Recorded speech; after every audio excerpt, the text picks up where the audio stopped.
हरे कृष्णा अशोक प्रभु जी, दंडवत प्रणाम। सभी भक्तों को दंडवत प्रणाम। प्रभु जी, हरे कृष्णा। सभी भक्तों के चरणों में दंडवत प्रणाम।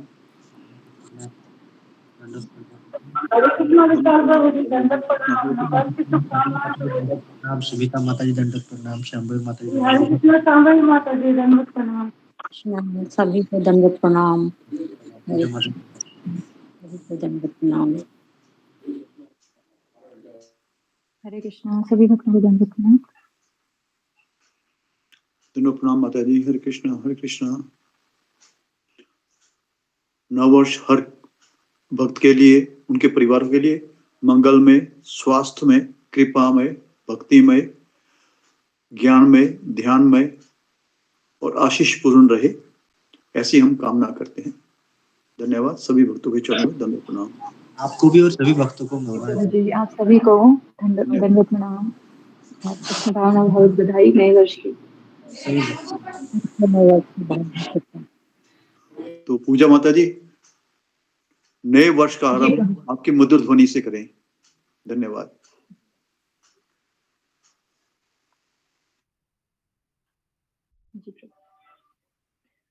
ओम अज्ञानतिमिरान्धस्य ज्ञानाञ्जनशलाकया चक्षुरुन्मीलितं येन तस्मै श्रीगुरवे नमः। नमो विष्णुपादाय कृष्णपृष्ठाय भूतले श्रीमते भक्तिवेदांत स्वामिनिति नामिने। नमस्ते सारस्वती देवी गौरवाणी प्रचारिणे निर्विशेष शून्यवादी पाश्चात्य देशतारिणे। जय श्री कृष्ण चैतन्य प्रभु नित्यानंद श्री अद्वैत गदाधर श्रीवासादि गौर भक्त वृंद। हरे कृष्ण कृष्ण कृष्ण हरे हरे, हरे राम राम राम हरे हरे। श्री गुरु चरण पद्म केवल भक्ति सद्मा, वंदो मुई सावधान मते, वंदो मुई सावधान मते।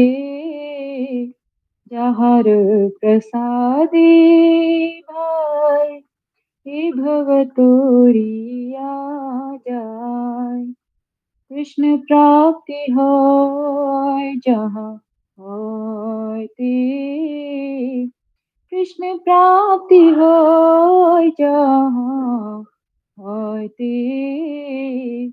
गुरुमुख पद्म वाक्य चित्तित कोरिया क्या, आरना कोरी हो मने आशा, आरना कोरी हो मने आशा। श्री गुरु चरणे रति से उत्तम गति, श्री गुरु चरणे रति से उत्तम गति। जे प्रसाद पूरे सर्व आशा, जे प्रसाद पूरे सर्व आशा। चक्षुदान दिलो जेई जन्मे जन्मे प्रभु से, दिव्य ज्ञान हृदय प्रकाशितो, दिव्य ज्ञान हृदय प्रकाशितो। प्रेम भक्ति जहाँ होते अविद्या विनाश जाते, विधि गाय जहर चरितो, विधि गाय जहर चरितो। श्री गुरु करुणा सिंधु अधम जनार बंधु, लोकनाथ लोकेर जीवन, लोकनाथ लोकेर जीवन। हा हा प्रभु करो दया देहो मोरे पद छाया, हा हा प्रभु करो दया देहो मोरे पद छाया। ये बीज घोषक त्रिभुवन, ये बीज घोषक त्रिभुवन। श्रीला प्रभुपाद पतित पावन, जय गुरुदेव लोइलो शरण। प्रभुपादाय प्रभुपादाय प्रभुपादाय जय प्रभुपादाय जय जय प्रभुपाद प्रभुपाद प्रभुपाद जय जय प्रभुपाद जय जय गुरुदेव गुरुदेव गुरुदेव जय जय गुरुदेव निताय गौर हरि बोल हरि बोल हरि बोल निताय गौर हरि बोल निताय गौर हरि बोल हरि बोल हरि बोल निताय गौर हरि बोल। हरे कृष्णा। सभी भक्तों को चरणों में दंडवत प्रणाम। धन्यवाद माता जी, बहुत सुंदर। बिल्कुल माता जी, बहुत सुंदर। हरे सुंदर कृष्णा। माता जी, बहुत सुंदर। हरि बोल। हरि बोल। बहुत सुंदर माता जी, हरि बोल। हरे कृष्णा सेवक के चरणों में दंडवत। हेलो,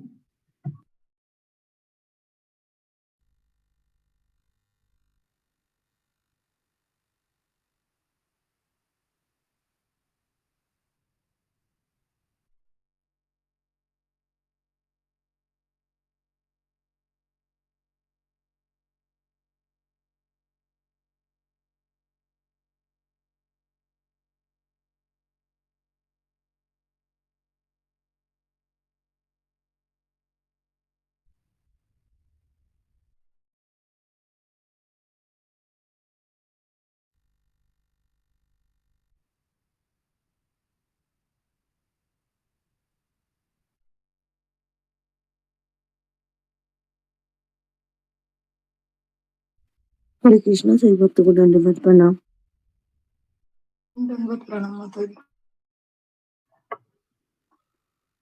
प्रणाम, सभी भक्तों के चरणों में दंडवत प्रणाम।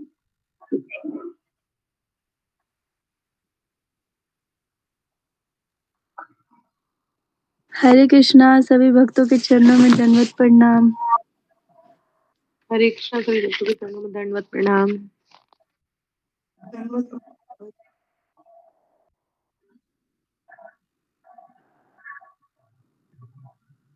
Happy new year. सभी को बहुत बहुत शुभकामनाएं। नए साल की कृष्ण भावना भावित शुभकामनाएं। सबके जीवन में बहुत भक्ति आए, भक्ति में सब प्रगति करें। भगवान की कृपा, गुरुदेव की कृपा, सब दादा स्वामी महाराज की कृपा सब पर आशा को बनी रहे। बस यही हृदय से चाहती हूँ, हृदय से प्रार्थना करती हूँ सभी के लिए। धन्यवाद माता जी। हरे कृष्णा सभी भक्तों को दंडवत प्रणाम। सभी को कृष्ण भावना भावित बधाई हो नववर्ष। मंगल में सभी को नया साल भक्तिमय, करुणामय, आज्ञामय, भक्तिमय जीवन सब भक्ति में अच्छे से लगे रहें और गुरु कृपा और श्री कृष्ण कृपा प्राप्त करें। धन्यवाद। हरे कृष्णा। पूजा माता जी, हरे कृष्णा। बहुत बहुत धन्यवाद प्रभु जी। पूजा माता जी। जी प्रभु जी। हरे कृष्णा। जी माता जी, नए साल का आगमन तो भजन से होना चाहिए ना? जी।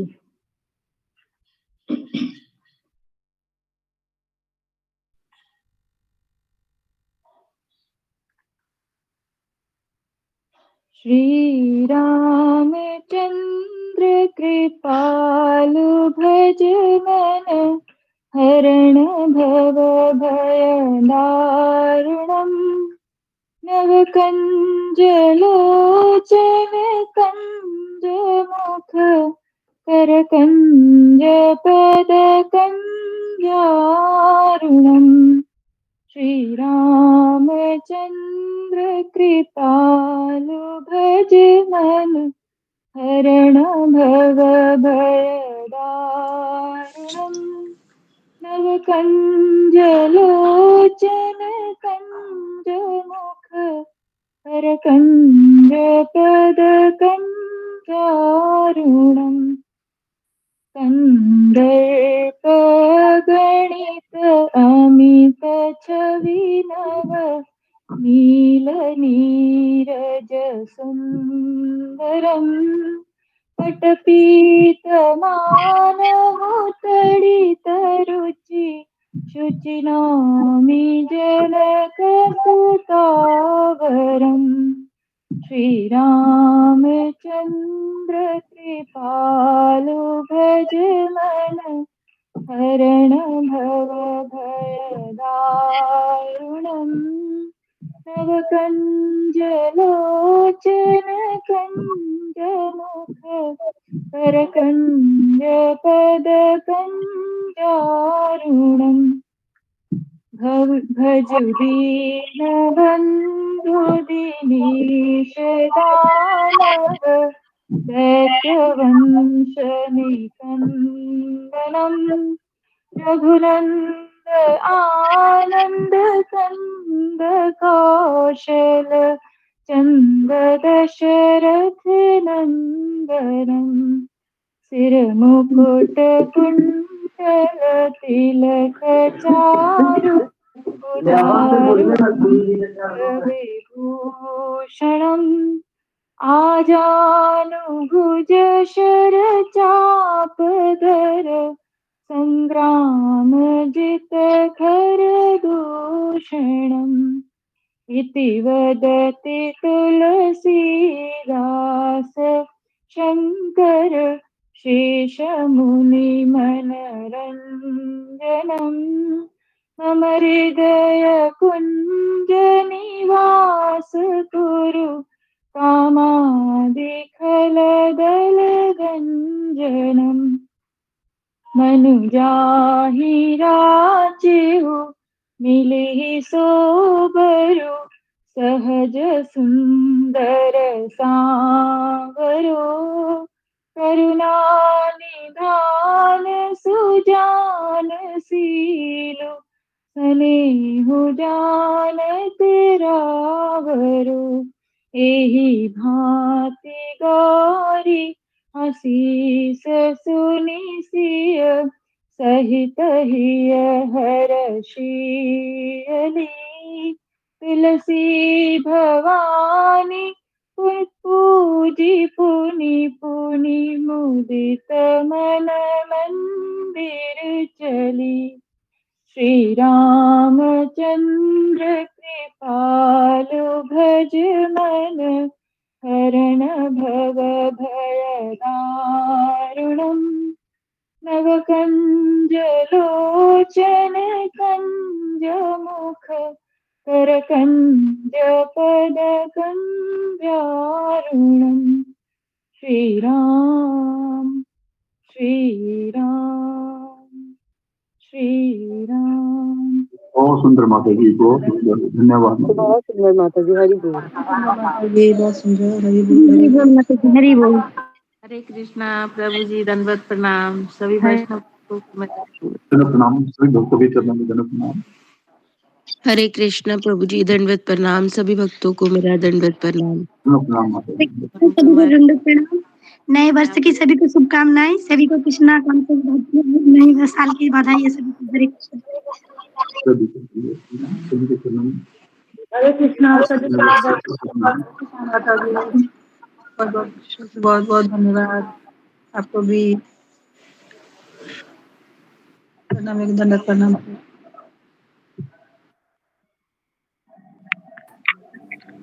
हरे कृष्ण सभी भक्तों के चरणों में दंडवत प्रणाम। सब भक्तों हरे को प्रणाम। कृष्णा सभी भक्तों को दंडवत प्रणाम। दंडवत प्रणाम माता जी। हरे कृष्ण प्रणाम। सभी भक्तों को हरे दंडवत कृष्णा हरे प्रणाम। कृष्णा। चरणों में मेरा हरे प्रणाम। कृष्ण अशोक प्रभु जी दंडवत हरे प्रणाम। कृष्ण हरे कृष्णा सभी हरे कृष्णा हरे कृष्णा सभी भक्तों को दंडवत प्रणाम। दंडवत प्रणाम माता जी। हरे कृष्णा सभी हरे भक्तों के कृष्णा। चरणों में दंडवत प्रणाम।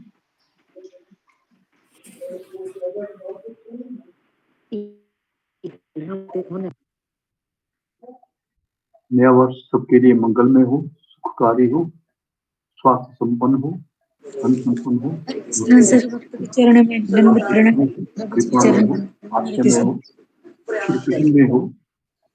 हरे कृष्णा सभी को प्रणाम। दंडवत प्रणाम। हरे कृष्णा।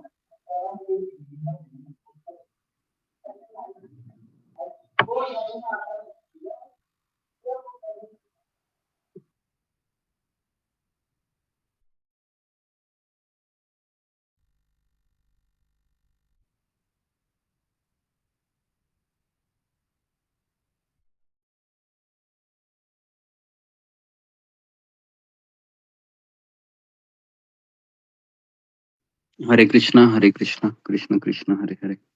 दंडवत प्रणाम गुरु जी। हरे कृष्णा। हरे कृष्ण गुरु जी दंडवत प्रणाम। सभी भक्तों को दंडवत प्रणाम। हरे कृष्णा। कृष्ण हरे गुरु जी कृष्णा प्रणाम। हरे कृष्ण गुरु जी। सभी भक्तों को हरे कृष्णा दंडवत प्रणाम। गुरु जी के चरणों में मेरा प्रणाम। हरे कृष्ण गुरु जी दंडवत प्रणाम। सभी भक्तों के चरणों में दंडवत प्रणाम। हरे कृष्ण गुरु जी दंडवत प्रणाम। से भक्तों को दंडवत प्रणाम। हरे कृष्णा जी। आज किसका टर्न था बताने का? हरे कृष्णा दंडवत प्रणाम गुरु जी। एकता सुमानी माता जी का। एकता माता जी हरे कृष्णा।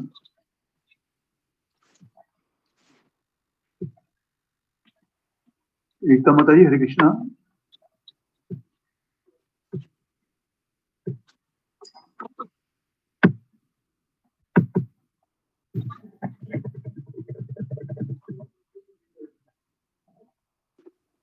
ज्वाइन नहीं किया गुरु जी अभी तक उन्होंने।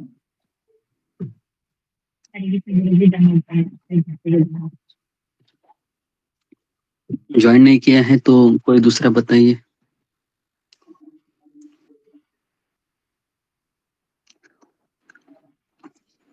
कृष्ण गुरुदेव आपके चरणों में प्रणाम।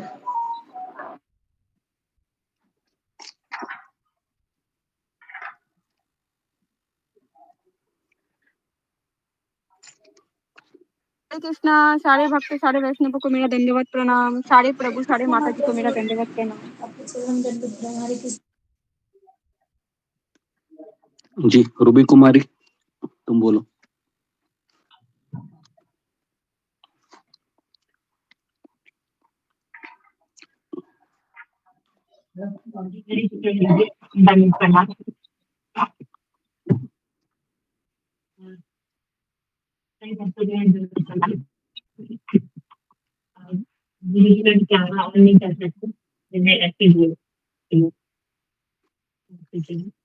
गुरु जी आपने बताया था भक्ति सिद्धांत सरस्वती जी के बारे में।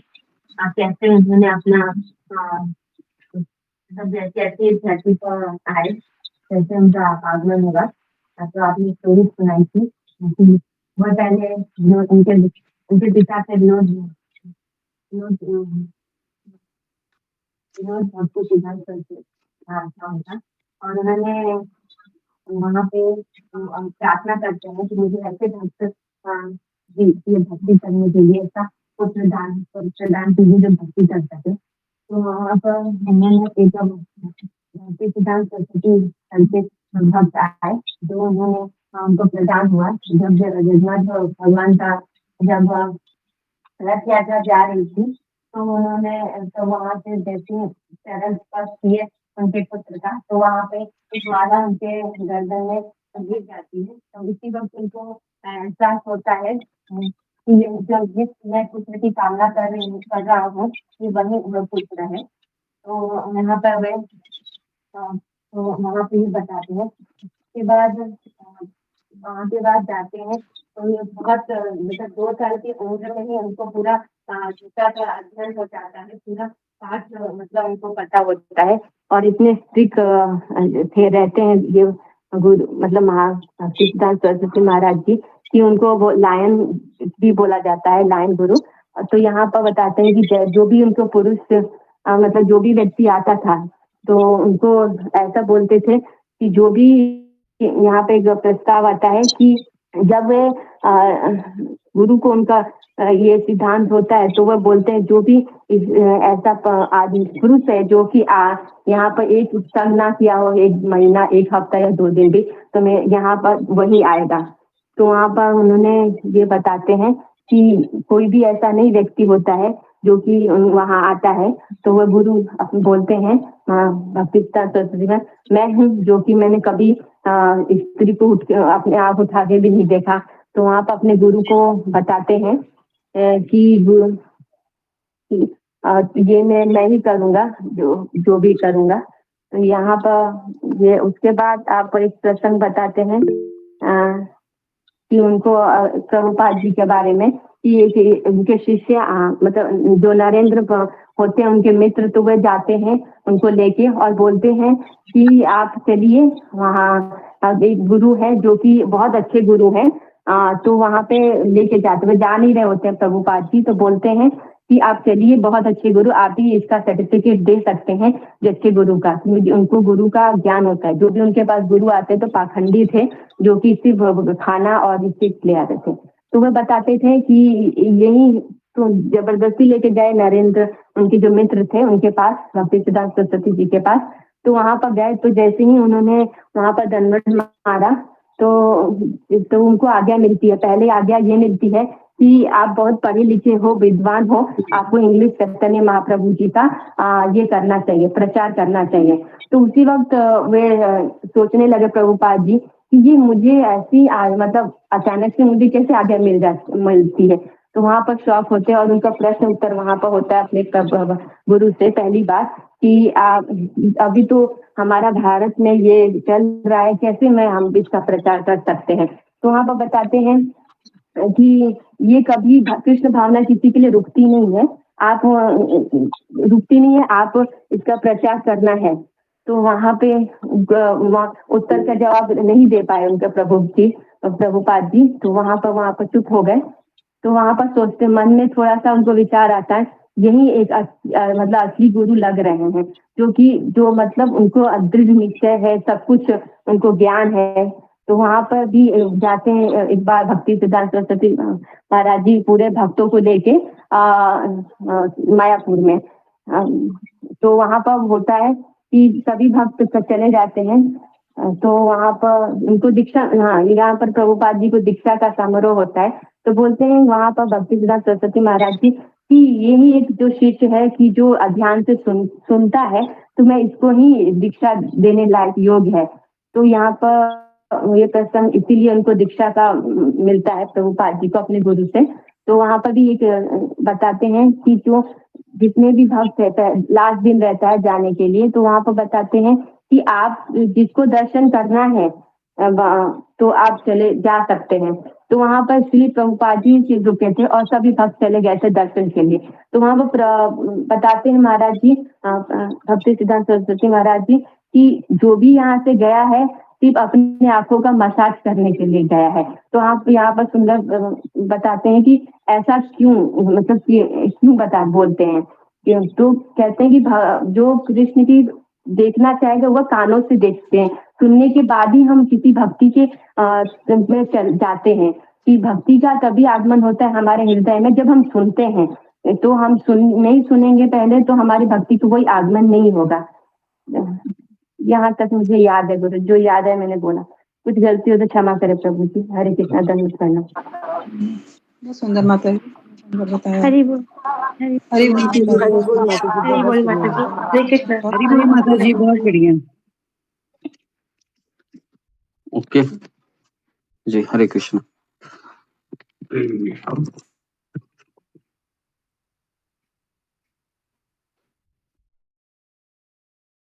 बोल माता जी, बहुत सुंदर।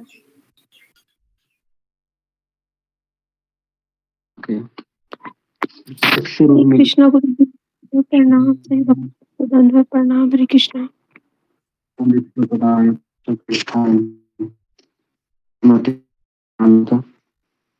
स्वामिने नमस्ते सरस्वती देवे गौरवाणी निर्विशेष शून्यवादी पाश्चात्य देश तारिणे। हे कृष्ण करुणा सिंधु दीनबंधु जगतपते गोपेश गोपिका कांत राधा कांत नमस्तुते। सप्तकांक्षी वृंदेश्वरी वैष्णवसुते देवी प्रणमामि हरिप्रिय। वांछा कल्पतरुभ्यश्च कृपा सिंधु पतितानां पावनेभ्यो वैष्णवेभ्यो नमो नमः। चैतन्य प्रभु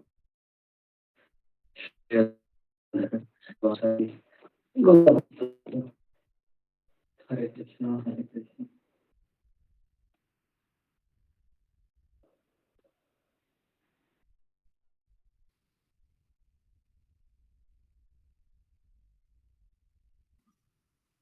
गुरु जी आवाज नहीं आ रही है आपकी। हरे कृष्ण गुरु जी, दंडवत प्रणाम। हरे कृष्ण गुरु जी, दंडवत प्रणाम। सभी भक्तों को मेरा दंडवत प्रणाम।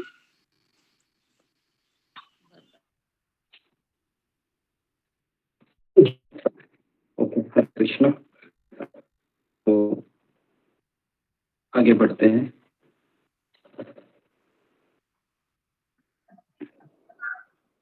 गुरु जी अनाउंसमेंट थी एक, गुरु जी अगर आगे हो तो। जी जी जी जी गुरु जी, सबसे पहले मैं समस्त भक्तों का नए साल में स्वागत करता हूँ। हम भक्तों के सभी के आशीष में जीवन हो, मंगल में हो, कृपामय हो, भक्ति में हो, स्वास्थ्य में हो, और अपने प्रभु उनको श्री गुरु कृपा और श्री कृष्ण कृपा प्राप्त हो। सारे साल भक्ति में लगे रहें, और जो गलतियां उन्होंने पहले दोहराई हैं, हमने दोहराई हैं, दोबारा ना दोहराएं, तो उनका जीवन पूरा भक्ति में लगा रहे, ऐसी हम कामना करते हैं। तो गुरु जी, रूबी कुमारी माता जी का बेटा ध्रुव, उसको बड़ा तेज बुखार है, 101 बुखार से ऊपर है, और उसे वो मीटिंग भी हो रही है। तो उनके स्वास्थ्य के लिए और समस्त भक्तों के परिवारों के और उनके स्वास्थ्य के लिए और भक्ति में जीवन के लिए भगवान श्री कृष्ण, परम पूज्य श्रीदास प्रभुपाद जी महाराज, परम पूज्य दादानाथ स्वामी महाराज, परम पूज्य समस्त वैष्णव आचार्य, परम आदरणीय और पूज्य गुरुदेव और पूज्य समस्त भक्तों के चरणों में हम आशीर्वाद की कामना करते हैं, अनुरोध करते हैं, सबके लिए प्रार्थना की जाए। रूबी कुमारी के बेटे के लिए धन्यवाद गुरु जी, धन्यवाद नाम। जी, हम 3 बार हरे कृष्ण महामंत्र पढ़ते हैं। कृष्ण कृष्ण कृष्ण हरे कृष्ण हरे कृष्ण कृष्ण हरे हरे कृष्ण हरे कृष्ण हरे कृष्ण हरे हरे हरे राम हरे राम हरे राम राम राम हरे हरे कृष्ण हरे कृष्ण हरे हरे हरे राम राम हरे राम राम हरे कृष्ण हरे राम हरे राम हरे राम राम राम हरे हरे हरे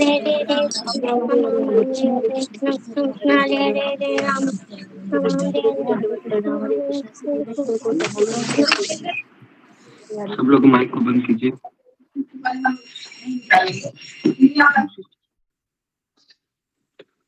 ओके, तो जैसे कंप्लीट हम सोच रहे हैं कि गुरु जी माफ करना, आवाज कट रही है आपकी गुरु जी, क्षमा करना। जी जी ओके।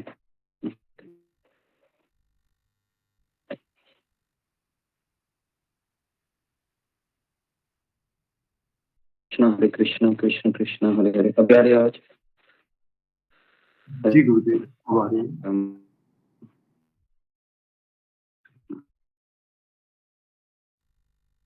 गुरु नहीं आ रही है, ब्रेक हो रही है।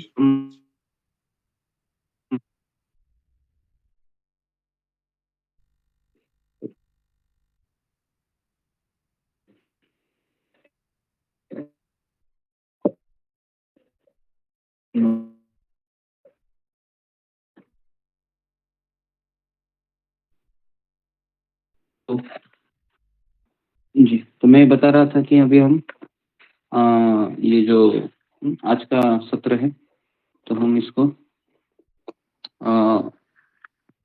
महाराज का जो किताब है उसको हम कितना होता है देखते हैं। ओके, और मुझे 2 मिनट दीजिए, मुझे बाहर जाना होगा।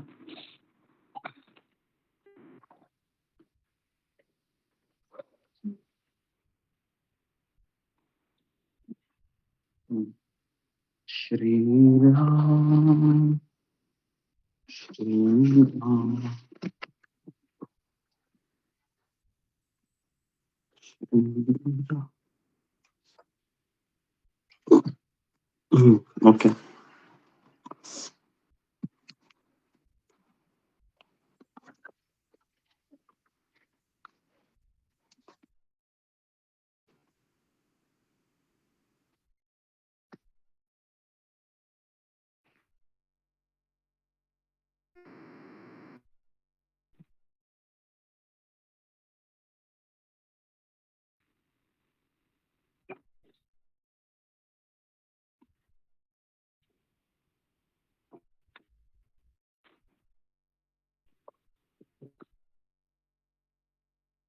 ये फिर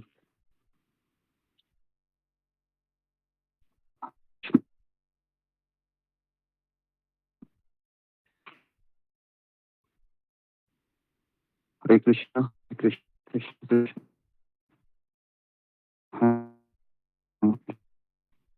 हरे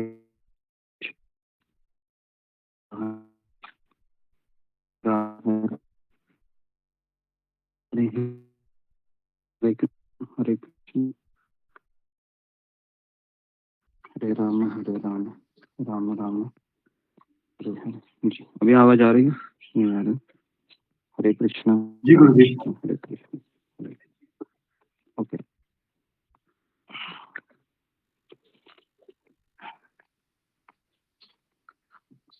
तो हम नया दिन है, हम शिल प्रभुपाद की ही कथा से हम शुरू करते हैं।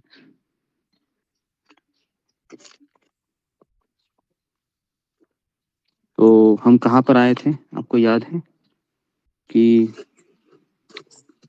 शिल प्रभुपाद जी बीमार हुए थे और परम पूज्य भक्ति चारू महाराज के मित्र है सर्व भावना प्रभु ने शिल प्रभुपाद जी के लिए चांदी का कटोरा लाया था और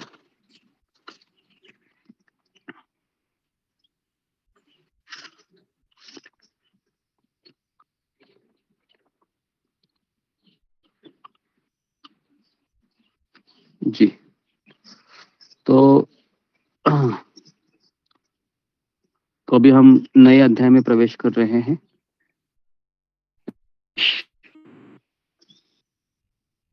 शिल प्रभुपाद जी है वह ऋषिकेश जाने के लिए तैयार हुए क्योंकि ऋषिकेश का वातावरण है वह आध्यात्मिक स्वास्थ्य के लिए खास करके बहुत ही सुंदर है। तो तमाल कृष्ण महाराज, उपेंद्र प्रभु और मैंने शील प्रभुपाद के साथ दिल्ली के लिए छोटी सी हवाई यात्रा की।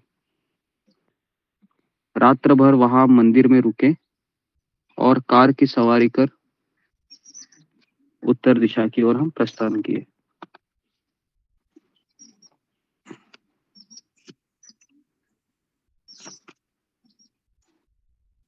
पहले हम हरिद्वार को गए और हमारे अमेरिकी गुरु भाई दामोदर पंडित प्रभु गाड़ी चला रहे थे।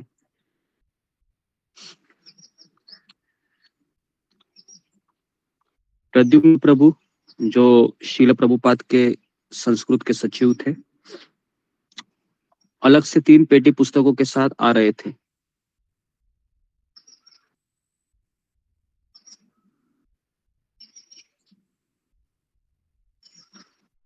और प्रभु आए जो शील प्रभुपाद के ऊपर एक डॉक्यूमेंट्री फिल्म का निर्माण करने के लिए वहां पर आए थे हरिद्वार में। तो श्रीमान नारायण और रामकृष्ण बजाज ने गंगा दर्शन नामक एक सुंदर 2 मंजिली इमारत में शील प्रभुपाद की और हमारे रहने की व्यवस्था की हरिद्वार में, जिसमें एक बालकनी थी और गंगा का दर्शन हो रहा था बालकनी से। दूसरी ओर रंग महकते गुलाब और चमेली के बगीचे थे। शील प्रभुपाद जैसे कमरे में बैठे और कमरे में बैठने के पश्चात उन्होंने कहा, मुझे पीने के लिए पानी लाओ। उपेंद्र प्रभु ने रसोई से एक गिलास में पानी लाकर दिया। प्रभुपाद ने, आप देखिए प्रभुपाद जी का व्यवहार देखिए थोड़ा सा। प्रभुपाद जी ने पानी को चखा और क्या बोले पता है? क्या बोले होंगे? गेस कीजिए। पानी चखने के बाद प्रभुपाद ने क्या कहा? आप सुनेंगे तो आश्चर्यचकित हो जाओगे कि प्रभुपाद ने इसे क्यों कहा। जी क्या कहा प्रभुपाद जी ने?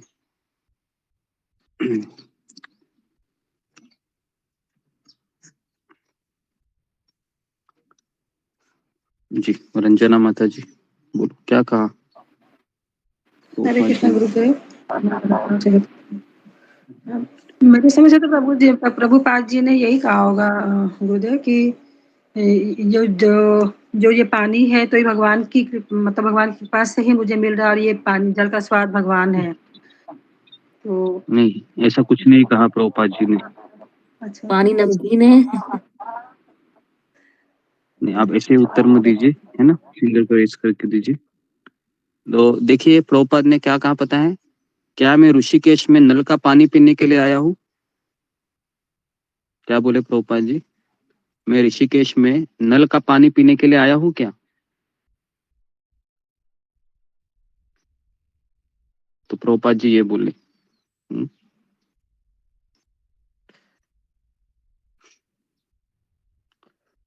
तो भक्तिचारू महाराज कह रहे मैं वहीं पर खड़ा था और मुझे याद आया कि उन्होंने कहा था कि ऋषिकेश का गंगा जल पी लेते तो मैं स्वस्थ हो जाऊंगा।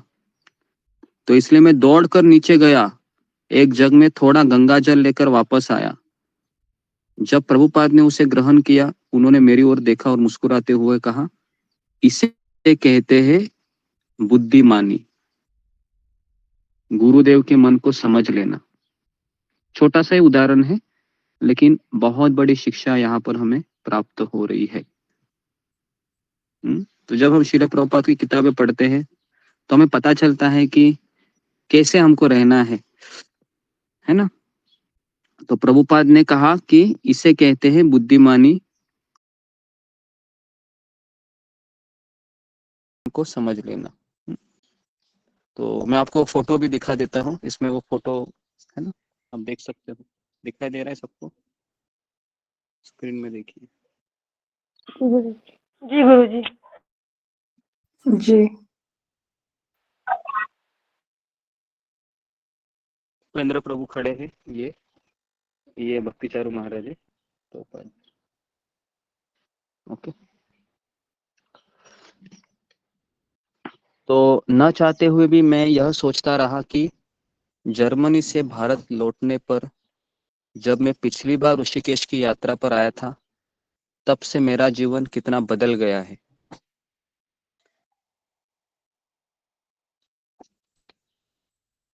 तो भक्तिचारू महाराज है, यह गुरु की खोज के लिए ऋषिकेश हरिद्वार के लिए निकल पड़े थे और आज वह अपने आध्यात्मिक गुरु श्रील प्रभुपाद जी के साथ ऋषिकेश हरिद्वार आए हैं।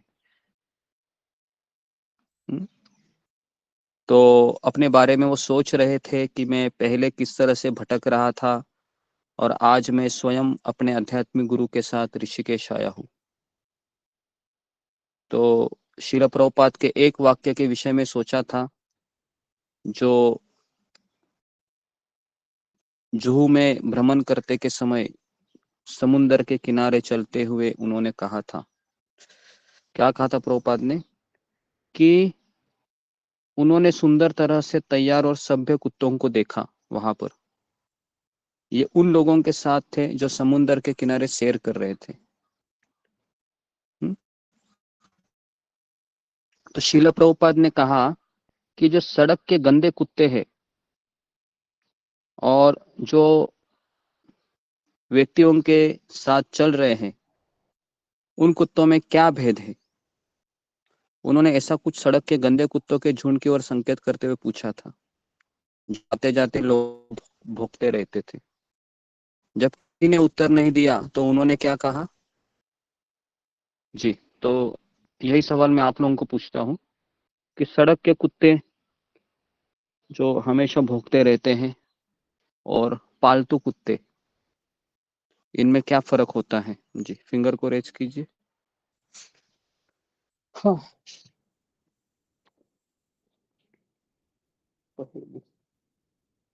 जी,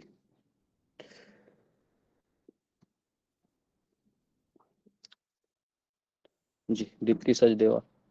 हरे कृष्णा गुरुजी, दंडवत प्रणाम। गुरुजी, सड़क के कुत्तों का कोई मालिक नहीं होता और जो पालतू कुत्ते होते हैं उनका मालिक होता है, उनके देख रेख करने वाला कोई होता है। हरे कृष्णा। ओके। सड़क के कुत्तों का मालिक नहीं होता है। और कोई उत्तर इसमें? कि यही उत्तर है सबका? जी, मीना कुमारी जी। हरे कृष्णा गुरुदेव, दंडवत प्रणाम। हरे कृष्णा सभी भक्तों को दंडवत प्रणाम। गुरुदेव, सड़क के कुत्ते के गले में जो पट्टा है वो ये दिखाता है कि उसको मतलब टच नहीं करना चाहिए, वो किसी की जिम्मेदारी पे है। और बाकी कुत्तों के गले में, जो आवारा कुत्ते उनके गले में पट्टा नहीं होता। और इसी तरह हमारे लिए भी है। पट्टा जी। आवाज नहीं आ रहा है आपका क्या? मुझे नहीं आ रहा।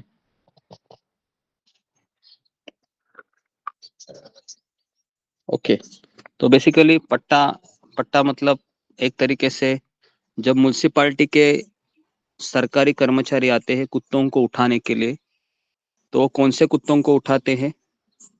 जंगली। बिना पट्टों वाले। हाँ, जिसके गले में जी, जिसके गले में पट्टा नहीं है। तो आप में से कितने लोगों के गले में पट्टा है? फिंगर को रेज कीजिए। जी, आपके कितने भक्तों के गले में पट्टे हैं? पट्टा का अर्थ समझ में आ रहा है ना? पट्टा का अर्थ है तुलसी माला। तुलसी माला। हाँ, नहीं तो आप पट्टा बोलेंगे तो फिर अलग ही ध्यान में आता है जी। कितना है? ओके, 30 लोगों के गले में पट्टा है। पट्टा मतलब तुलसी माला। ओके, आप में से कितने लोगों ने कंठी माला अपने मन से पहनी है, मतलब पट्टा? फिंगर को रेज कीजिए। ओके,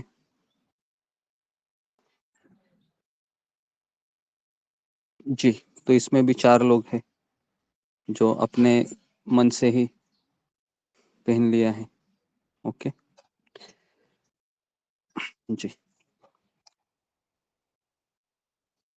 तो अभी आवारा कुत्ते मतलब जिनके गले में कंठी माला नहीं है,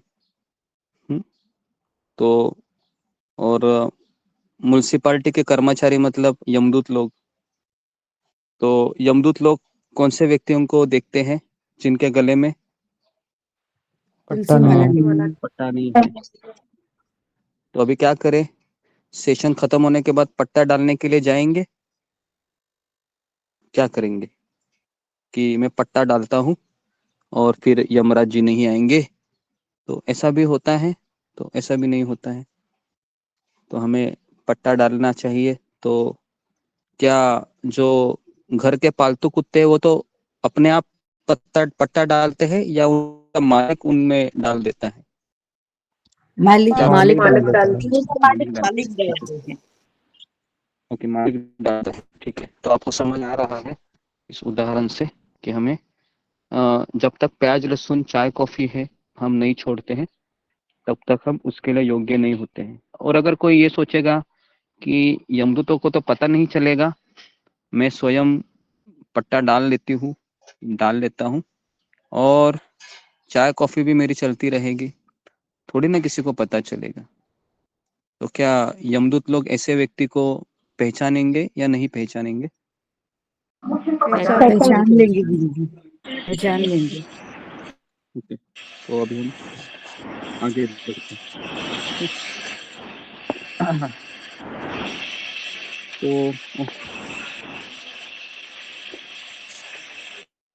माता जी माता जी। तो जी, तो यहाँ पर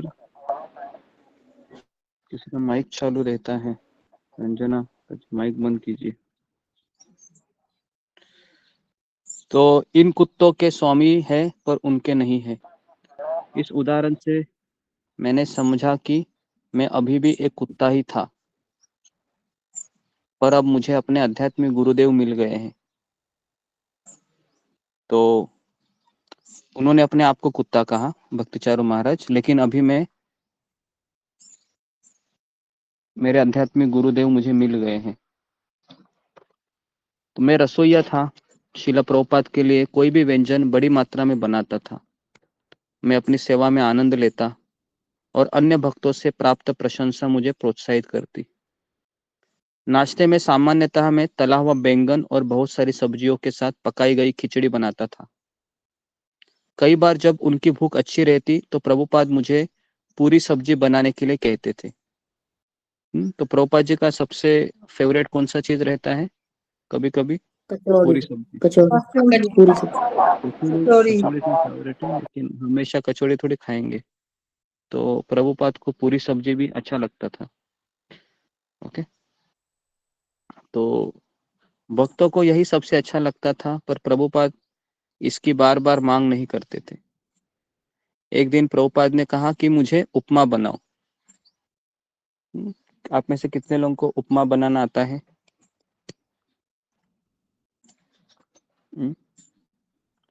जी, उपमा बनाना आता है।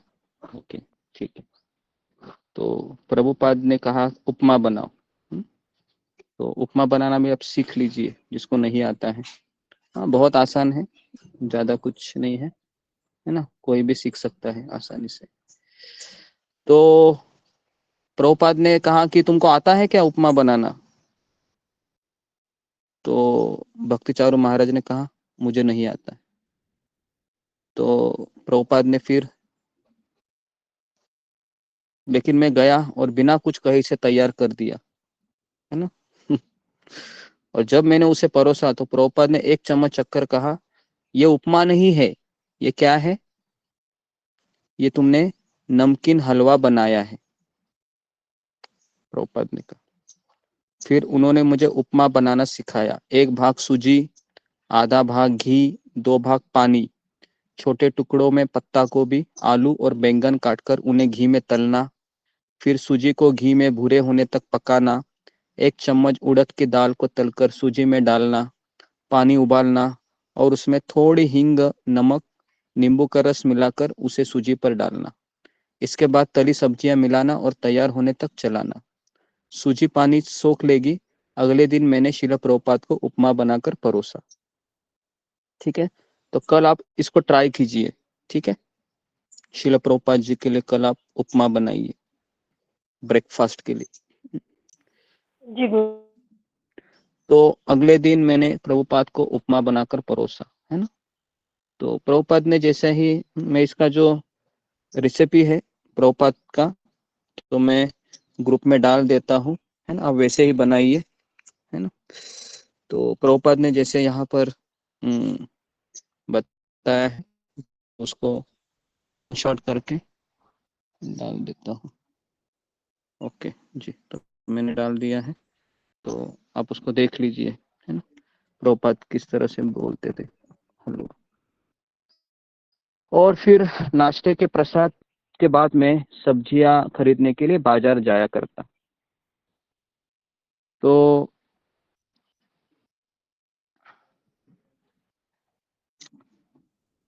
मुझे त्रिविक्रम महाराज से परिचित होने का भी सौभाग्य प्राप्त हुआ। वे एक लंबे सुंदर अमेरिकी भक्त थे और शील प्रभुपाद के प्रथम शिष्यों में से एक थे।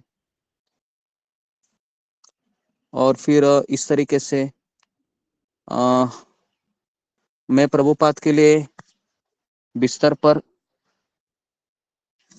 एक सुंदर कढ़ाई किया हुआ सफेद चादर बिछाया और प्रभुपाद जी तकिए पर बैठ गए, तकिए के नीचे, और मैंने उनके लिए खाना बनाया। बगल में रसोई के खानों पर खाना के बर्तन सजाए गए थे।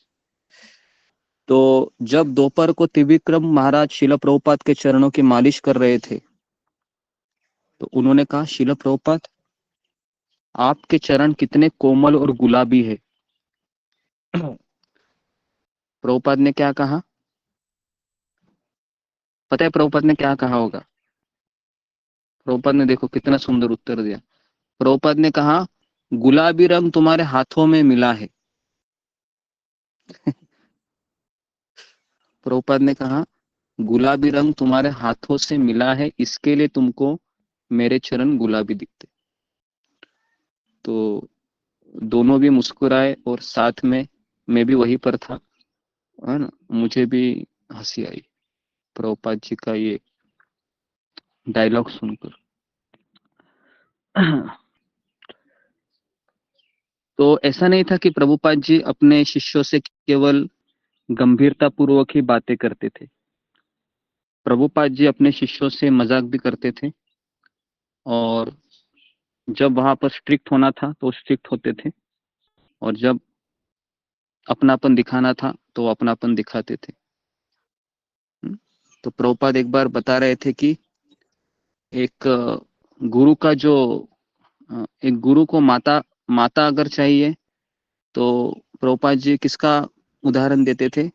तो प्रभुपाद जी बंगाली माता का उदाहरण देते थे, बराबर है। और पिता अगर चाहिए तो कैसा पिता होना चाहिए? तो प्रभुपाद जी ब्रिटिश, है ना, जो अंग्रेज, है ना, अंग्रेज जो सेना में जो भर्ती हुआ रहता है लश्कर, वैसा होना चाहिए, है ना। तो प्रभुपाद जी का ऐसा कहना था कि ये दोनों गुण एक गुरु में चाहिए, ताकि वो अपने शिष्य को माँ का प्यार भी दे सके, बंगाली माँ का, और ब्रिटिश की तरह वह उनको डांट भी सके, है ना। अगर किसी बच्चे की परवरिश करनी है तो अगर वो पिताजी के साथ रहेगा और माँ नहीं रहेगी तो क्या उसका परवरिश अच्छे से होगा? नहीं होगा। क्या होगा? नहीं होगा, है ना। और अगर केवल माँ रहेगी, पिताजी नहीं रहेंगे, तो भी होगा? नहीं भी नहीं होगा। होगा। नहीं होगा। तो इसलिए एक बालक को बड़ा करने के लिए दोनों की आवश्यकता होती। एक सुबह तमाल कृष्ण महाराज, त्रिविक्रम महाराज, प्रमाण महाराज, यदुवर प्रभु, उपेंद्र प्रभु और मैं सभी नाश्ते के लिए शिला प्रभुपाद के चारों ओर बैठे थे। सामान्यतः मुझे ऐसे दर्शन में भाग लेने के अवसर प्राप्त नहीं होते, क्योंकि मैं रसोइया था, तो मैं अक्सर उनके साथ नहीं बैठ पाता था। मैं कभी कभी खरीदारी करने चला जाता था मार्केट में, या मैं अनुवाद करता होता, पर उस दिन मैंने यह अवसर न खोने का निर्णय लिया। और शिला प्रभुपाद समझा रहे थे कि आध्यात्मिक जीवन में विकास करने के लिए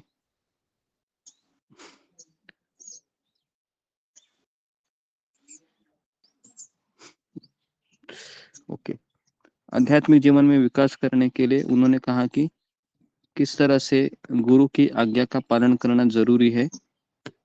और उन्होंने ये भी कहा अपने सन्यासी शिष्यों को कि किस तरह से हमें भगवान को केंद्र में रखकर अपनी सारी कार्य करने चाहिए।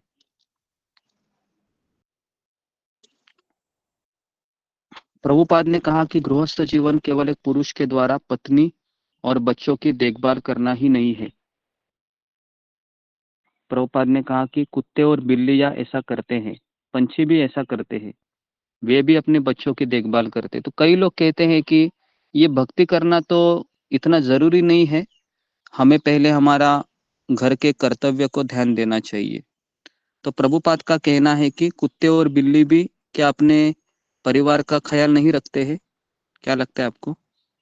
आपने देखा है मुर्गा मुर्गी, मुर्गी भी देखता है, मेरे सामने भी मुर्गी है ना, अच्छे से देखते हैं ना। कुत्ते, अगर आप कुत्ती को देखा होगा तो अपने मुंह पे अपने बेटों को उठाकर सुरक्षित जगह ले जाती है ना। अभी मेरे सामने एक मुर्गी है, उसके 5 बच्चे हैं, हमेशा वो ख्याल रखती है ताकि कोई उसको हानि ना पहुंचाए, है ना। तो ये नेचुरल है। तो अगर कोई सोचेगा कि बस मेरा परिवार ही मेरा सब कुछ है, ये भक्ति भजन है ना, ये तो मैं क्यों करूं? अगर मेरा परिवार खुश तो मैं खुश। तो क्या ऐसे लोग कभी भक्ति में आगे बढ़ सकते हैं? है ना। क्या वो स्वर्ग लोग भी जा सकते हैं? नहीं, वो तो फिर नीचे के योनि में चले जाएंगे, है ना। तो प्रभुपाद ने कहा कि माता पिता का वास्तविक दायित्व है पिता न सस्या जननी न सस्या, है ना। प्रभुपाद कहते हैं कि यदि पिता और माता अपनी संतानों को जन्म मृत्यु के चक्र से मुक्ति नहीं दिला सकते हैं, उनको माता पिता बनने का अधिकार नहीं है, प्रभुपाद कहते हैं, है ना। बहुत स्ट्रॉन्ग स्टेटमेंट लगता है ये, है ना। आजकल तो बच्चे ऐसे निकलते हैं, है ना, जैसे नल में पानी निकलता है ना। कोई कुछ है नहीं, है ना। पिता क्या करता है पता नहीं, माँ क्या करती है पता नहीं, बच्चे क्या करते हैं पता नहीं। तो ऐसा अभी कलयुग में चल रहा है।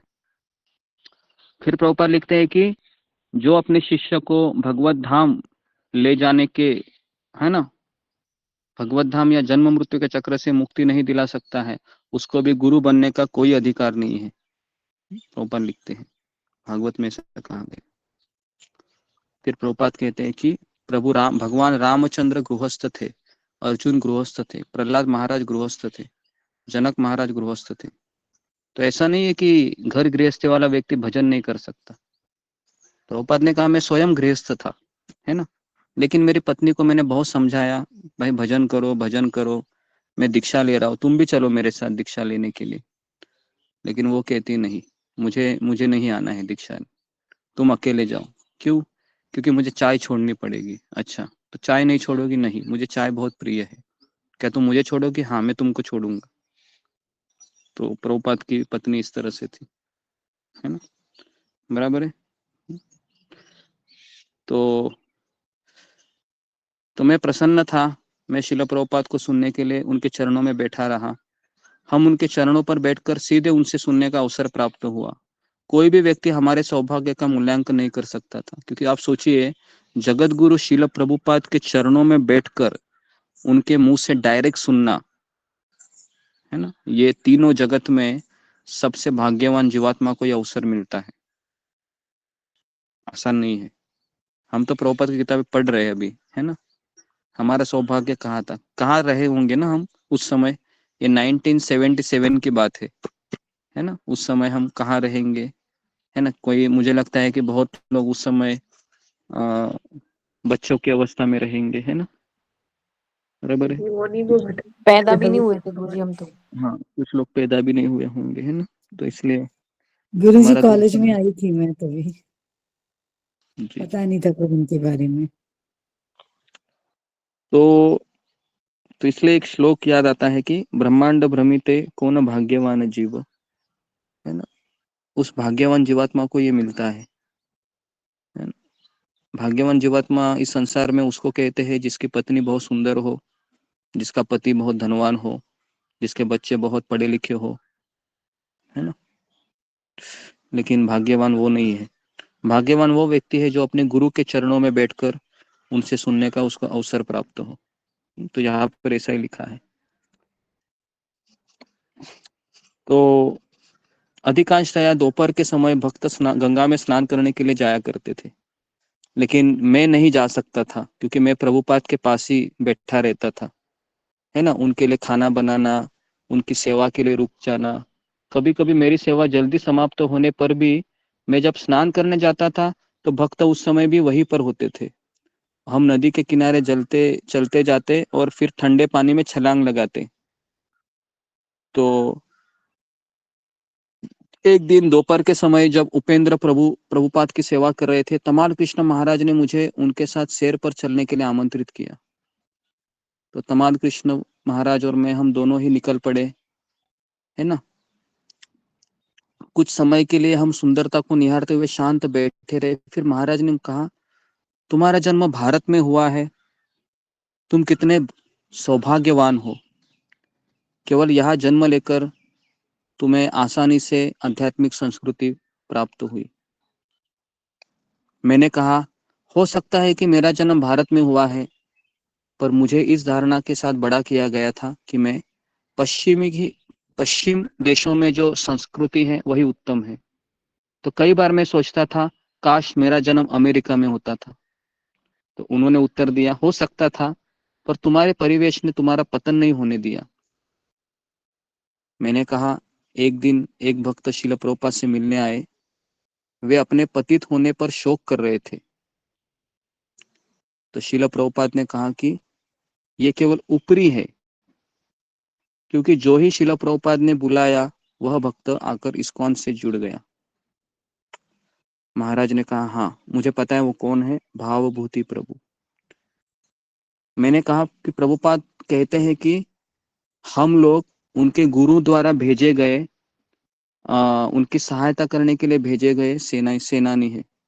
तो इस तरह से हमारे शिला प्रभुपाद जी हमें देखते हैं।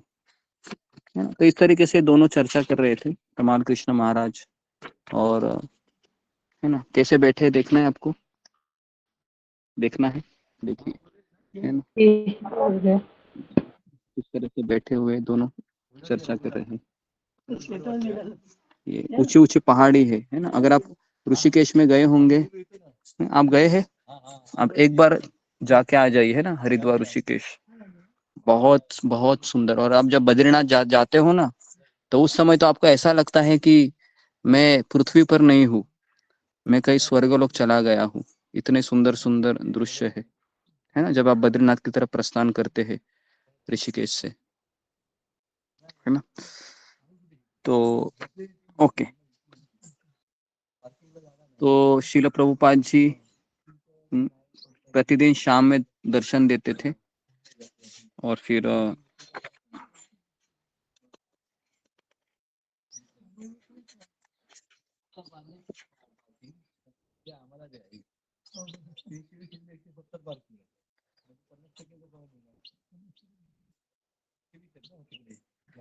जी, तो एक समय है, अगर व्यक्ति भाग्यशाली है तो उसे एक योग्य गुरु के द्वारा उचित मार्गदर्शन प्राप्त होता है। तो जब हमारी वार्ता समाप्त हो गई हम दोनों की, तो फिर उपेंद्र प्रभु ने मुझे आकर कहा कि शिल प्रभुपाद मुझे बुला रहे हैं। तो मुझे अचानक ज्ञात हुआ कि मुझे प्रभुपाद के कमरे के बाहर ही हो रही थी ये सारी चर्चा। वास्तव में मैं तो चिल्ला ही रहा था। मुझे लगा कि शायद प्रभुपाद ने मेरी बात सुन ली होगी और मुझ पर क्रोधित होंगे। मेरा हृदय चिंता से धड़कता जा रहा था। उनकी फटकार सुनने के लिए मैं तेजी से भागा। उनके कमरे में प्रवेश करके मैंने कहा, शिल प्रभुपाद, क्या आपने मुझे बुलाया? उन्होंने कहा, हाँ। तुम क्या कर रहे थे? शिल प्रभुपाद, मैं प्रचार कर रहा था। तुम क्या प्रचार कर रहे थे? मैंने संक्षिप्त में बताया कि क्या हुआ था, और फटकार की प्रतीक्षा करते हुए फर्श पर देखने लगा। मतलब प्रभुपाद के सामने, है ना, प्रभुपाद के आंखों में देखने की हिम्मत नहीं होती थी किसी की जब प्रभुपाद जी सवाल पूछते थे, है ना। भक्तिचारू महाराज फर्श की ओर देख रहे थे, नीचे मुंडी करके। शिला प्रभुपाद जी शांत रहे। कुछ मिनटों के बाद मैंने ऊपर देखा और देखा कि प्रभुपाद मुझे ही देख रहे थे। शिला प्रभुपाद, मैंने पूछा, क्या मैंने कुछ गलत कहा? उन्होंने उत्तर दिया, नहीं, तुमने जो भी कुछ कहा बिल्कुल सही था। मेरे चेहरे पे प्रसन्नता की झलक रही और मुझे राहत का अनुभव हुआ। आप सोचो वो 5 मिनट उनके कैसे गए होंगे, है ना। तो क्या लगता है आपको, प्रभुपाद के साथ रहना आसान है, कठिन है? आसान है, आसान नहीं है, कठिन है जी। लेकिन हर एक व्यक्ति चाहता था कि मैं प्रभुपाद के साथ रहूं, लेकिन हर एक व्यक्ति को यह पता नहीं था कि प्रभुपाद जी कैसे व्यक्ति हैं। है ना। वो संतरे का जूस का उदाहरण आप हमेशा याद रखिए, उससे भी पता चलेगा कि प्रभुपाद कैसे। और जो वो पानी है ना, ऋषिकेश में वो पानी चखते हैं तो कैसी प्रतिक्रिया देते हैं वो, क्या मैं यहाँ पर नल का पानी पीने के लिए आया हूँ, ऐसा बोलते हैं, है ना। तो क्या बोलोगे अभी, क्या ये शुद्ध भक्त है प्रभुपाद जी? प्रभुपाद जी शुद्ध भक्त ही है ना। आप ऐसा मत सोचिए कि ये सब चीजों से शुद्ध भक्त है। उनके कार्यों से पता नहीं उनके कार्यों से पता चलता है। उनका स्वभाव है, ये एक हमारा जैसा कैसा स्वभाव है, वो स्वभाव है उनका। वो चिल्लाएंगे, डांटेंगे, आंखें दिखाएंगे, ये उनका स्वभाव है। लेकिन उनके कार्य देखिए, उनका समर्पण देखिए, उससे पता चलता है व्यक्ति शुद्ध भक्त है। ओके। नहीं तो नहीं तो हमें समझ में नहीं आएगा कि शुद्ध भक्त क्या होता है। हमें लगता है शुद्ध भक्त मतलब आंखें बंद करेगा हमेशा और हमेशा, है ना। जैसे रामानंद सागर में वो अरुण गोविल कैसे दृष्टि डालता है और हमेशा थोड़ी सी मुस्कान से हंसता है, तो हमें लगता है कि शुद्ध भक्त भी ऐसा ही होगा, लेकिन ऐसा नहीं है। ठीक है। तो प्रभुपाद जी प्यार भी करते थे, डांटते भी थे, गुस्सा भी करते थे, अपने शिष्यों की तारीफ भी करते थे, सब कुछ करते थे। एक रात को मैं प्रभुपाद की सेवा कर रहा था, वे अनुवाद करना रोककर लेट गए। सामान्यतः वे लेटने के तुरंत बाद सो जाते हैं, पर इस बार वे जाग रहे थे। मैंने उनके तुरंत मैं वहां पर अवसर खोजकर पैरों की मालिश करने लगा और शिला प्रभुपाद जी ने भी अपने दोनों पैर मेरे सामने रखे और कुछ समय के बाद उन्होंने मुझसे पूछा कि तुमने मुझसे क्या सीखा है। तो पहले तो मैं थोड़ा स्तब्ध रह गया। प्रभुपाद ने पहले मुझसे कभी ऐसे बातें नहीं की थी। तो मैं घबराते हुए कहा, मैंने प्रभुपाद जी आपसे सुना है कि आपसे सीखा है कि कृष्ण पूर्ण पुरुषोत्तम भगवान है। शिला प्रभुपाद जी शांत थे। उन्होंने मेरी तरफ देखा। फिर थोड़े समय रुकने के बाद मैंने कहा कि हाँ, आपने हमें ये सिखाया कि हम उनके नित्य दास है। प्रभुपाद ने कहा उन्होंने शांति से कहा। मैंने इसे उनकी स्वीकृति जाना और आगे कहा, इसलिए हमारा अस्तित्व का उद्देश्य है कि कृष्ण की सेवा करना। प्रभुपाद ने वापस कहा करके और फिर भक्तिचारू महाराज ने कहा, यही सेवा भक्ति कहलाती है। प्रभुपाद ने धीमे स्वर में कहा, हाँ, कृष्ण के प्रति प्रेम भक्ति है। प्रेम हर किसी के हृदय में है। हर कोई किसी न किसी से प्रेम करना चाहता है। यह प्रेम केवल कृष्ण के लिए होता है और कृष्ण के अतिरिक्त किसी अन्य को अर्पित कर दिया जाए तो काम बन जाता है। तो इस तरीके से प्रभुपाद जी और मेरा चर्चा हो रहा था और उस समय तमाल कृष्ण महाराज ने शिला प्रभुपाद से अनेक प्रश्न किए, वहां पर आ गए और मैं यह देखकर अचंभित था कि किस प्रकार वे प्रभुपाद से प्रश्न कर रहे थे। मुझे नहीं लगता कि मैं कभी भी इस तरह से प्रभुपाद से प्रश्न कर पाऊंगा, क्योंकि मेरे मन में कभी प्रश्न ही नहीं आता था। एक दिन मैं महाराज के ऑफिस में बैठकर जप कर रहा था। जब वे पत्रों का संपादन कर रहे थे तो उन्होंने प्रभुपाद की ओर से लिखे थे। तब उन्होंने कार्य समाप्त करके ऊपर देखा और पाया कि मैं उन्हें देख रहा था, तो वे केवल मुस्कुराए, है ना। तो मुझसे रहा नहीं गया। मैंने कहा कि महाराज, आप कितने प्रतिभाशाली है, आप जो भी करते हैं एकदम उत्तम होता है।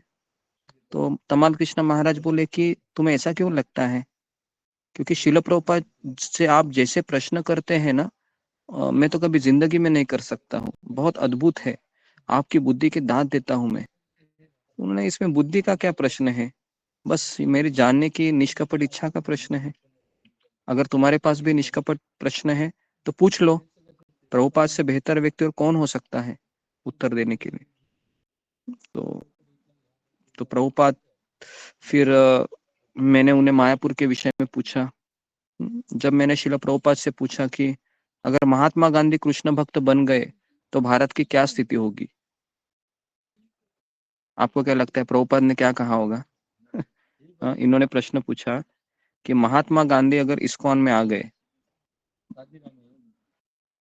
तो भारत की क्या स्थिति होती थी। तो प्रभुपाद नाराज हो गए। उन्होंने बंगाली में कहा, अगर मेरी पत्नी होती तो मेरा पुत्र भी हो सकता था। इतना ही कहा। दूसरे शब्दों में, कल्पना करने से कोई लाभ नहीं। मैंने महाराज से कहा कि मुझे इतनी नासमझी का अनुभव हुआ कि मैंने तब से आज तक कोई प्रश्न ही नहीं पूछा। मैंने सोचा कि मैं मूर्ख हूं, कुछ भी प्रश्न पूछता हूं, है ना। तो इस तरीके से प्रभुपाद जी और महाराज के साथ चर्चा हो रही थी।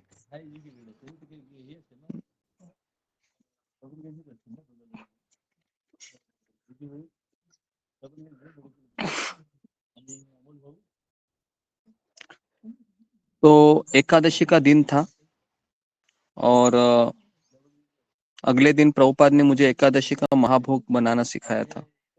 उन्होंने मुझे कोतू और सिंगाड़े का आटा लाने के लिए कहा और कोटू के आटे से पूरियां और सिंगाड़े के आटे से पकोड़े और हलवा बनाना सिखाया। उन्होंने कोतू के आटे से पूरी के लिए आटा लगाया और उन्हें घी में तला। सिंगाड़े के आटे के बारीक कटे पत्ता गोभी के बाद साथ सबसे स्वादिष्ट पकोड़े तैयार हुए। जी। तो अगले दिन प्रभुपाद ने मुझे बाटी चरचरी बनाने के लिए कहा, जिस प्रकार उन्होंने मुझे बम्बई में सिखाया था। तो एक दिन क्या हुआ कि मुझे उन्होंने कहा कि बाटी चरचरी बनाओ। तो मुझे पता था कि प्रभुपाद के पेट की अनेक समस्याएं थी और यह बहुत गरिष्ठ व्यंजन था, क्योंकि उसमें बहुत सारा घी और बहुत सारी लाल मिर्च डालनी थी। इसलिए मैंने अत्यधिक मिर्च न डालने का निर्णय लिया।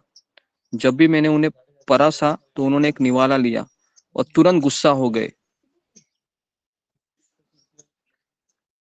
तो आप बोलोगे कि अरे चुपचाप खाना चाहिए ना, इतने सारे प्रवचन देते हैं प्रभुपाद जी, इतना गुस्सा क्यों होते हैं? आपको ऐसा लगता है कि नहीं कि प्रभुपाद जी तो कहते हैं कि हमें कोई इच्छा नहीं करनी चाहिए, तो प्रभुपाद जी यहाँ पर क्यों डांट रहे हैं? कौन बताएगा मुझे? फिंगर को रेज कीजिए। जी, प्रभुपाद जी का इस तरह से खाने के पश्चात डांटना, ये करना, ये सब इतना क्यों कर रहे हो? थोड़ा सा आप अंदाजा लगाएंगे, क्योंकि नहीं तो आप उसको गलत समझेंगे। जी, ओके, मोनी कुमारी। हरे कृष्ण गुरु जी, दंडवत प्रणाम। प्रभुपाद, क्योंकि उनकी कृपा होती है ना, उनकी डांट में छुपी हुई, और उनकी भक्ति प्रगति भी करनी थी, इसलिए उनको डांटते थे एक बहाने से। Okay, next Ashok Chawla. जी गुरुदेव। गुरुदेव, प्रभुपाद जी शायद तीखा ज्यादा खाते थे, तो उन्होंने मिर्ची कम डाली थी इसमें, चरचरी में क्या है वो, तो इसलिए शायद ज्यादा तीखा होगा। ज्यादा खाते थे। ओके जी, प्रभुपाद जी तीखा ज्यादा खाते थे। जी, रीना सिंह। हरे कृष्णा कृपाम से भक्तों को गुरुदेव के चरणों में प्रणाम। गुरुदेव, एक तरीके से जो है कि जीव का स्वरूप जो है कि वो दास का है, और दास ठीक से सेवा करे, इस भाव से जो प्रभुपाद जी डांटते थे, जो है मतलब कि हमें आगे भगवान की सेवा में भी तो लगना है, तो गुरु के माध्यम से ही होगी। मुझे ये समझ में आया गुरुदेव, मुझे क्षमा करिएगा। ओके जी, तो अभी मैं इस स्टोरी को कंप्लीट करता हूँ, फिर आपको पता चलेगा कि प्रभुपाद ने क्यों इनको डांटा है। ओके, तो प्रभुपाद जी तुरंत क्रोधित होकर कहा कि मैंने स्वयं तुम्हें यह बनाना सिखाया था। उन्होंने कहा, और तुम भूल कैसे गए? तुम कैसे भूल सकते हो कि जब मैंने तुमको स्वयं सिखाया था? उस पूरे दिन जब भी मैं उनके पास गया, उन्होंने यही दोहराया कि तुम भूल कैसे गए। सोचो, प्रभुपाद जी ऐसा भी नहीं था कि भूल जाते थे कि मैंने उसको डांटा है। जब जब महाराज कहते कि मैं उनके पास जाता था, मुझे हमेशा वही वो याद दिलाते थे, तुम निकम्मा है, तुम समझ ही नहीं पाया, है ना? तो मेरे स्वयं सिखाने पर भी तुम कैसे भूल सकते हो? अगले दिन भी शिला प्रभुपाद पूछते रहे तुम कैसे भूल सकते हो जब मैंने ही तुमको पकाना सिखाया था? पर इस समय मैं उनकी वाणी से समझ सकता था कि उनका गुस्सा दूर हो गया है। तो फिर मैंने उन्हें बताया कि मैंने ऐसा क्यों किया। तो मैंने उन्हें बताया कि मैं भूला नहीं था प्रभुपाद जी, पर मैं आपकी पेट की स्थिति को लेकर बहुत चिंतित था। मैंने सोचा कि इतना आप मिर्च का उपयोग करोगे तो आपका पेट खराब हो सकता है, इसलिए मैंने कम मिर्च का उपयोग किया। अभी प्रभुपाद जी पता है क्या कहा? प्रभुपाद ने आश्चर्य से मेरी ओर देखा और पूछा, तो तुमने मुझे कल क्यों नहीं बताया ये सब? फिर उन्होंने समझाया, जब भी तुम बहुत सारा घी डालते हो तो बहुत सारी मिर्च डालना चाहिए, क्योंकि वे दोनों एक दूसरे के प्रभाव को काटते हैं। घी गरिष्ठ है और मिर्च तीखी है, पर दोनों को एक साथ डालने पर दोनों एक दूसरे के प्रभाव को काट देते हैं। इसके लिए तुमने कम मिर्च डाल के मेरा और पेट का स्थिति और खराब कर दिया। समझ में आया प्रभुपाद जी क्यों डांटे? है ना? प्रभुपाद जी बोलता था, मैं तुमको बताया था वैसा ही करो ना, अपना दिमाग क्यों लगा रहे हो? इसके लिए प्रभुपाद जी डांटे थे, है ना? तो शिष्य जब अपना दिमाग लगाता है ना, तो गुरु को समझ में आता है कि यार ये तो इसको बताने के बाद भी सुनता नहीं है, तो फिर वो उसको, है ना, हमेशा वही बोलते रहते हैं। इस घटना से मैं 2 सबक सीखे। पहला कि बहुत सारा घी डालने पर साथ में बहुत सारी मिर्च का उपयोग करना चाहिए। घी को पचाने के लिए मिर्च की आवश्यकता होती है, पर उससे भी अधिक महत्वपूर्ण शिक्षा क्या सीखे?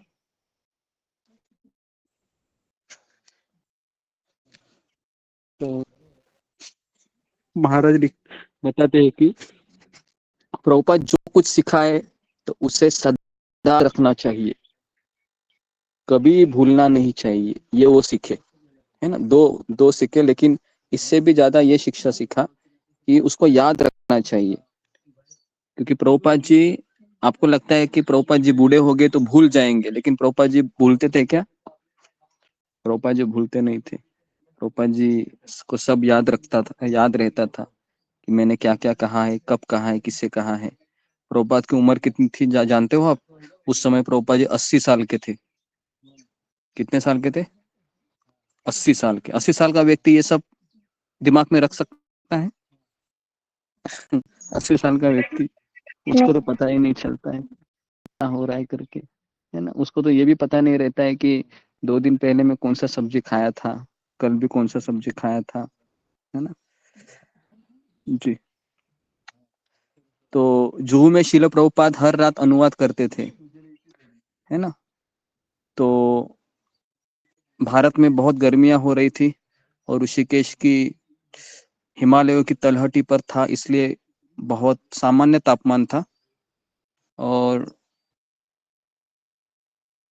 एक दिन आकाश में गहरे बादल एकत्र हो गए, है ना। तो खास करके अगर आप ऋषिकेश, हरिद्वार, देहरादून में जाओगे ना, तो वहां पर बारिश है, वह लगभग 15 दिन, 1 महीने के बाद ऐसे वातावरण होता है कि बारिश आएगी, है ना। तो इसके बाद फिर तूफान आ गया, बिजली चली गई, बिजली के तार टूट गए, और फिर हमने कमरे में मोमबत्तियां लगाई, पर बिजली के बिना प्रभुपाद अनुवाद नहीं कर पा रहे थे। लगभग 1 बजे मेरी सेवा के समय दौरान प्रभुपाद ने घंटी बजाई। मैं उनके बिस्तर के पास गया और मच्छरदानी उठाकर उनसे पूछा कि मैं क्या सहायता कर सकता हूँ। मैं उनकी बात सुनने के लिए उनके नजदीक गया और एक कोमल वाणी में उन्होंने जो कहा उसने मुझे चौंका दिया। आप सुनना चाहोगे प्रभुपाद जी क्या बोले? ये हमको सुनने के लिए भी अच्छा नहीं होगा। प्रभुपाद ने कहा, मेरे शरीर छोड़ने का समय आ गया है। ये पहला इंडिकेशन था प्रभुपाद जी का, जो प्रभुपाद ने ऋषिकेश में दिया था कि मेरा शरीर छोड़ने का समय आ गया है, मुझे कृपया वृंदावन ले चलो, मैं वृंदावन में शरीर छोड़ना चाहता हूँ। ये फर्स्ट इंडिकेशन था इस किताब में, जब शिला प्रभुपाद ने कहा कि मुझे वृंदावन ले चलो। मैं बिस्तर से कूदकर ऊपर गया और उन्हें भी प्रभुपाद से वही बात बताई, कृपया मुझे वृंदावन ले चलो, मेरे शरीर छोड़ने का समय आ गया है, मैं अपना शरीर वृंदावन में ही छोड़ना चाहता हूँ। प्रभुपाद का स्वास्थ्य खराब था, पर हम में से किसी ने भी उनकी अस्वस्थता को इतना गंभीर नहीं जाना था कि वे अपना शरीर छोड़ सकते थे। हम सभी ने सोचा था कि ये कष्ट तो हो रहा है लेकिन सुधर जाएंगे, लेकिन ऋषिकेश की यात्रा ही उनकी आवश्यकता थी। लेकिन इस घटना से हम सभी लोग रोने लगे, दुखी हो गए, हमारा मन शून्य हो गया, क्योंकि प्रभुपाद के बिना हमारा जीवन शून्य था।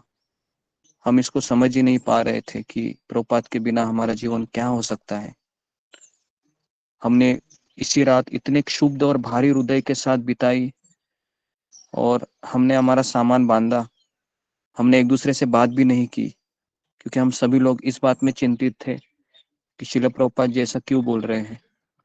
अगले दिन हम दिल्ली के लिए निकल पड़े, वहां रात भर हम रुके और अगले दिन सुबह हम वृंदावन के लिए निकल पड़े। वृंदावन के भक्त शिला प्रभुपाद के मानो आकस्मिक आगमन पर प्रसन्नचित हो उठे, लेकिन लाल एम्बेसडर ने कृष्ण बलराम मंदिर पर आते ही कीर्तन कल्पना के परि उत्साही हो गया। सारे भक्त नाचने लगे, मैं भी कीर्तन भक्तों के साथ गाने और नृत्य करने लगा। मैं भूल गया दर्शन करने के बाद श्रील प्रभुपाद अपने कक्षा तक गए। भक्तों की भीड़ उनके पीछे पीछे चल रही थी। और उसके पश्चात अचानक मुझे याद आया कि श्रील प्रभुपाद ने क्या कहा था। प्रभुपाद ने कहा था कि मेरा शरीर छोड़ने का समय आ गया है। मैं स्वयं उपेंद्र प्रभु, हम तीनों प्रभुपाद जी को लेकर जा रहे थे। और जब सारे वृंदावन के भक्तों ने देखा प्रभुपाद जी की हालत को, तो सारे भक्त अचानक कीर्तन बंद करके रोने लगे कि प्रभुपाद की ये क्या अवस्था हो रही है ना। तो कल हम देखेंगे, कल हमारा आखिरी चैप्टर शुरू होगा, लगभग आखिरी चैप्टर है जी।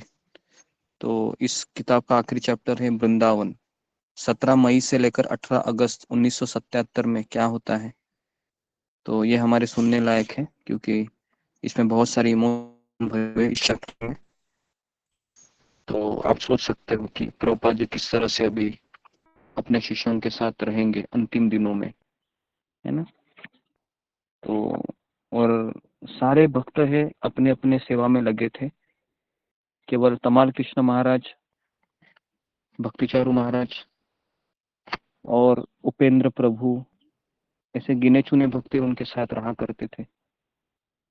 और श्रील प्रभुपाद जी इतने बूढ़े हो गए थे कि वो अपने शिष्यों के ऊपर आश्रित थे। क्या उनके पास उनकी पत्नी थी? नहीं। क्या उनके 3 से 4 बच्चे थे? एक भी बच्चा था उनके साथ? नहीं। सोचो, जिनके साथ उन्होंने एक तरीके से 40 साल बिताए थे, है ना। प्रभुपाद जी 40 साल में गए थे, लेकिन उस समय वो अपने शिष्यों के साथ ही थे, है ना। शिष्य अपने पुत्र से भी बहुत बड़ा निभा रहे अपने गुरु के लिए, है ना। तो ये हम कल देखेंगे। वृंदावन में हम आए हैं अभी प्रभुपाद जी के साथ, ठीक है। तो जी, तो यहाँ पर कुछ कहना है, यहाँ पर मैं रुकता हूँ।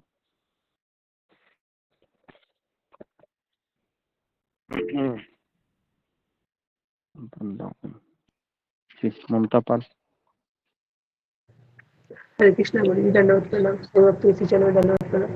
गुरु जी प्रभुपाद जी उतना तीखा खाते थे, मतलब वो तो गुड़ी आहार हो गया ना, तो फिर गीता में लिखा है, बताते हैं कि वो ज्यादा तीखा खाना, इसमें खाना जो है रजोगुनी तमोगुनी का रहता है, सतोगुनी नहीं रहता। तो प्रभुपाद जी कैसे इतना तीखा खाते थे? तो उनको पसंद था, वो सही है, लेकिन फिर भी नहीं, वो उन्होंने कुछ बनाने के लिए बोला था ना, वाटी चरचरी ऐसा कुछ वो आइटम है बंगाली, है ना, जिसमें घी और मिर्च ये दोनों उन्होंने बताया था एक दूसरे के प्रभाव को काटते हैं। तो अगर आप घी में मिर्च डालते हो ना तो तीखा नहीं होता है। समझ में आया क्या? कम जो हो तुम जाती सोच है रहे हो ना। तीखी। हाँ हाँ, बहुत ही कम हो जाती है। हाँ, तो इसके लिए वो तीखा नहीं होता है, वो आइटम ही इस तरीके से बनता है ना। अगर आप ज्यादा ही तीखा हो रहा है तो उसमें घी डालिए, है ना, तो वह तीखापन कम हो जाता है। ठीक है। मंजू सिंह। हरे कृष्णा गुरु जी, दंडवत प्रणाम। गुरु जी मतलब जैसे प्रभुपाद जी बीमार थे, तो उनके परिवार से उनको कोई देखने नहीं आता था, जैसे उनके बेटे पत्नी कोई? नहीं, कोई नहीं आता था। प्रभुपाद जी संन्यास लिए थे ना। प्रभुपाद जी के पुत्र आते थे उनको मिलने के लिए, और प्रभुपाद जी कभी कभी बोलते भी थे कि ये मेरे पुत्र हैं तो इनको कुछ पैसा दे दो आप, है ना। तो प्रभुपाद जी कभी कभी कुछ पैसा देते थे मैनेजमेंट को कह के कि थोड़ा सा इनको पैसा दे दो। पैसे के लिए आते थे वो हमेशा, लेकिन उस समय कोई पुत्र नहीं आ पाया। और प्रभुपाद जी को इस बात का भी डर था कि मैंने इस्कॉन की संस्था की जो प्रॉपर्टी है, कहीं ऐसा ना हो कि मेरे बेटे यहाँ पर आए और वो डिमांड करने लगे कि मैं मेरे पिता की प्रॉपर्टी का उत्तरदायित्व हूँ। तो इसके लिए भी प्रभुपाद जी अपने पुत्रों को थोड़ा सा, है ना, पीछे रखते थे कि, है ना? तो कोई नहीं आया बेसिकली प्रभुपाद जी को पास। प्रभुपाद जी अगर आप देखोगे ना कैसे शरीर छोड़ते हैं, ये भी हम पढ़ेंगे इसी किताब में, क्योंकि उस समय भक्तिचारू महाराज जी उनके साथ थे, है ना। तो वो भी हम देखेंगे आने वाले 1-2 दिन। सो ओके नेक्स्ट धन्यवाद गुरुजी। प्रीति अग्रवाल। हरे कृष्णा गुरुजी, दंडवत प्रणाम। गुरुजी जैसे आप में बता रहे हो प्रभुपाद जी जैसे मुंबई गए, ऋषिकेश गए, वृंदावन गए, मतलब वो जहाँ भी जाते थे वहाँ के भक्त चाहते थे कि वो यहीं रहे, और मतलब उनकी इतनी सेवा होती थी, लेकिन उनको किसी भी जगह से या किसी भी व्यक्ति से आसक्ति नहीं थी प्रभुपाद जी की। और जैसे अभी आपने बताया कि वो अपने नहीं चाहते थे कि उनके पुत्र जो है संपत्ति पे अपना अधिकार जताए या इस्कॉन पे।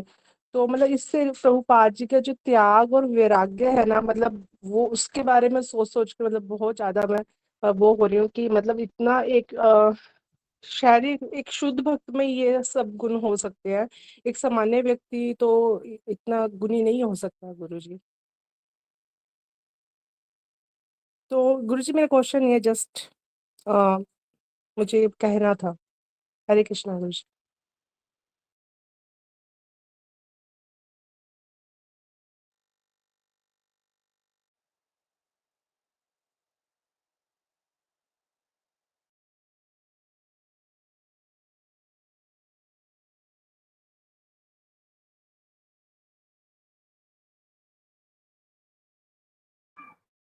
गुरुजी कहाँ गए?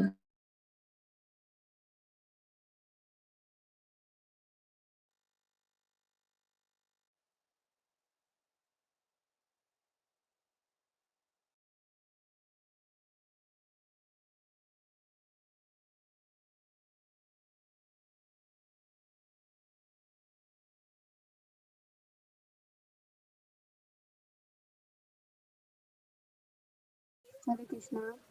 सभी भक्तों को मेरा दंडवत प्रणाम। शांति से निवेदन करेंगे।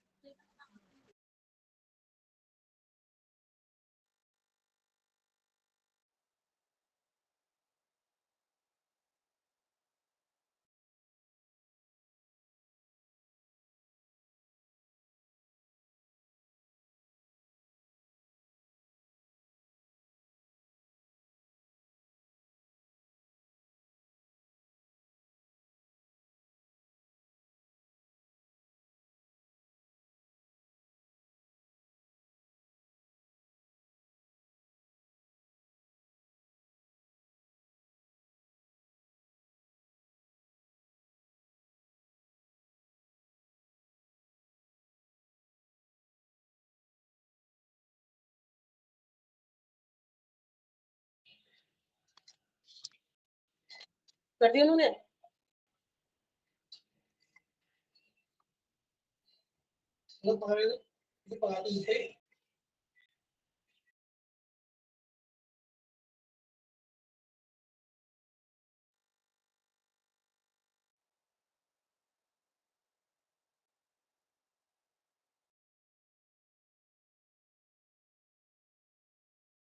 क्या? हरे कृष्णा शुभ प्रभु जी, लेफ्ट हो जाएं गुरुजी। राजेश्वरी माता जी, हो सकता है गुरु जी का फोन आया हो। जी गुरु।